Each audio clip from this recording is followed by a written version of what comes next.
High above the ground, over the busy world down below, lived a little blue balloon. The little blue balloon was happy to be this high in the sky, although he always wondered what it would be like to live in the world down below. He knew it was no place for him. With sharp and pointy objects everywhere, the little blue balloon feared that if he lived down below, he would bump into something that would pop him. One day, however, the little blue balloon got caught in a storm. He had never been in a storm before, and he did not know where to go. With thunder filling the air and flashes of lightning all around him, he fought to climb above the clouds, but the wind was too strong. The rain started coming down harder, and the little blue balloon tried with all of his might to float out of the storm until pop! Everything went quiet around the blue balloon. He was losing air so fast he could not control himself as the wind blew him closer and closer towards the ground. Skidding down a dirt lane, the little blue balloon finally stopped as he bumped up against a small rock. He had nowhere to go, and for the first time, no way to move. Other than a little squirrel scampering by, there was no one around to help him get back to the sky. Or so he thought. Off in the distance, further down the dirt lane, was a little boy cruising along on his bicycle. Now that summer had arrived, the little boy loved going on all sorts of adventures around town, but he always wished he had a friend to join him. Whistling while he pedaled, the little boy started going too fast downhill and lost control of his bike. Twisting and turning, the boy tried to slow down until, whoa! Flying headfirst over his bike handlebar, the boy landed onto the bumpy dirt lane. Taking off his glasses to dust them off, he saw his elbows were scraped and knees were scratched. He took his helmet off and put his glasses back on. Looking forward, the boy saw a bright spot on the rather dark dirt lane. Right in front of him was a little blue balloon. The boy walked over to the balloon. "You look a little lost. What are you doing down here?" The balloon looked up at the boy with big eyes. As the boy went to scoop up the popped balloon, he said, "Let's get you all fixed up." Riding back to a small shed, the boy placed the balloon onto a table and turned on the lamp.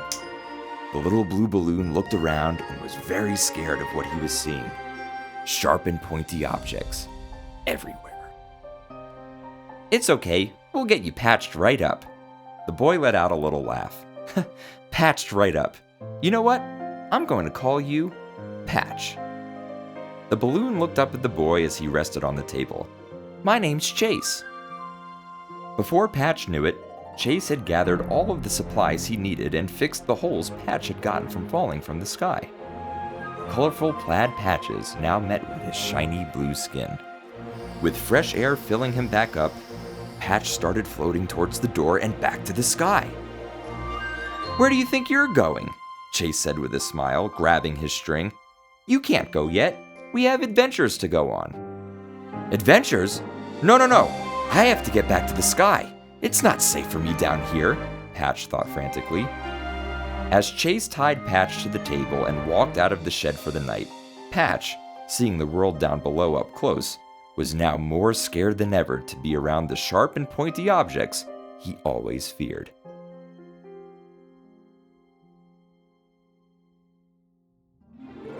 Finally having a friend to go on adventures with, Chase brought Patch everywhere with him, but everywhere the two would go would make Patch even more scared of being down below.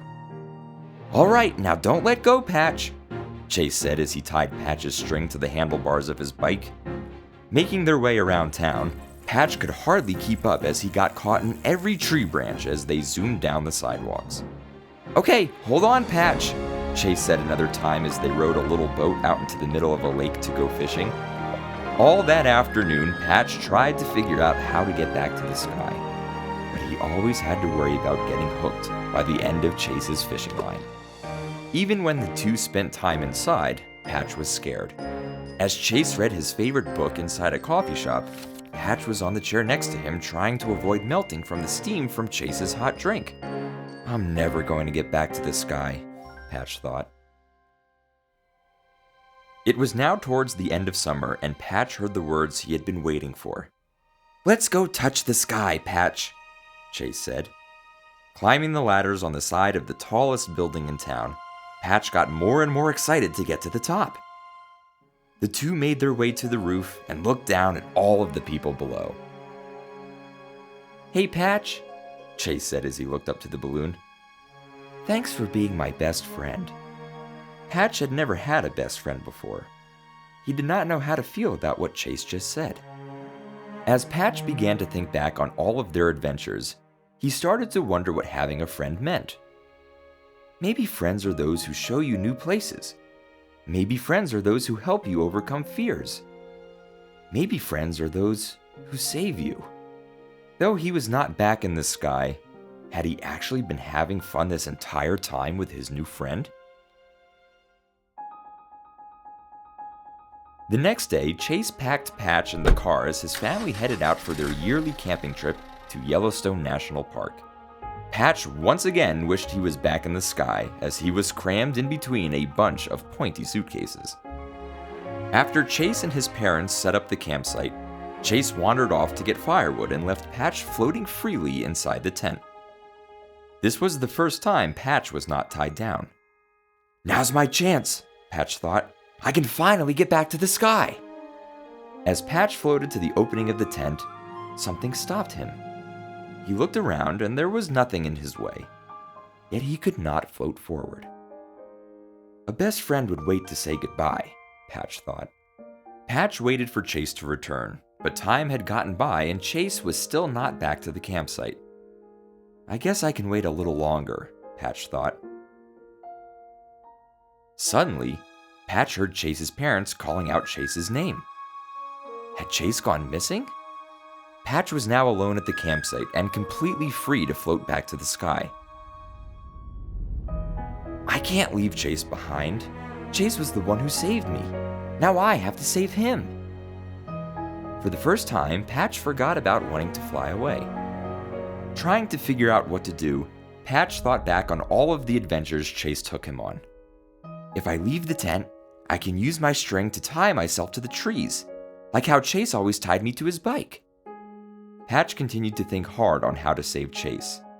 And just like Chase's fishing pole, I could hook myself onto each tree branch to swing myself forward. But how do I make sure I don't float too high once I leave the tent? Patch looked towards the campfire. If I maybe melt a little like I did in the coffee shop from Chase's hot drink, I won't float up as high. Patch's plan had worked. He was not floating too high, and he was swinging from tree to tree out in the open looking for Chase. Looking forward, Patch saw a bright red shirt in the rather dark woods.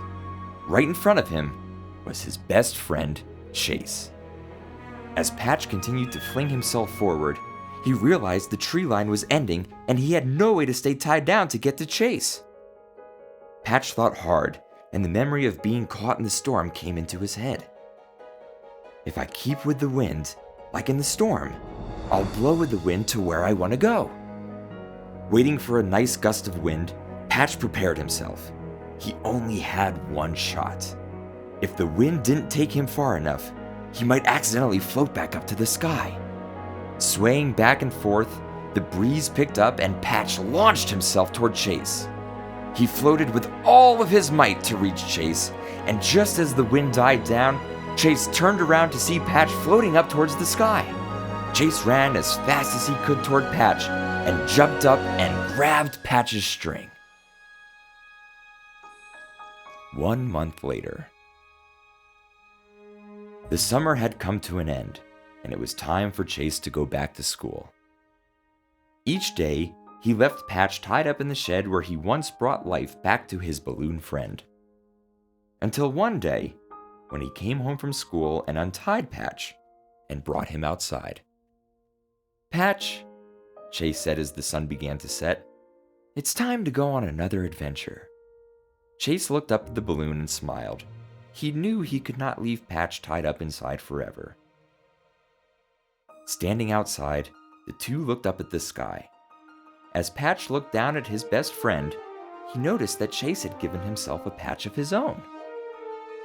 No matter where Patch would end up, he knew he would always have a best friend to remind him that new experiences don't have to be scary. Slowly, Chase let go of Patch's string. As Patch floated away from his best friend, he looked down at Chase and smiled. Chase had taught Patch that the world down below the sky was not a scary place if you have a friend to join you, and that sometimes letting go allows you to move towards bigger and better things.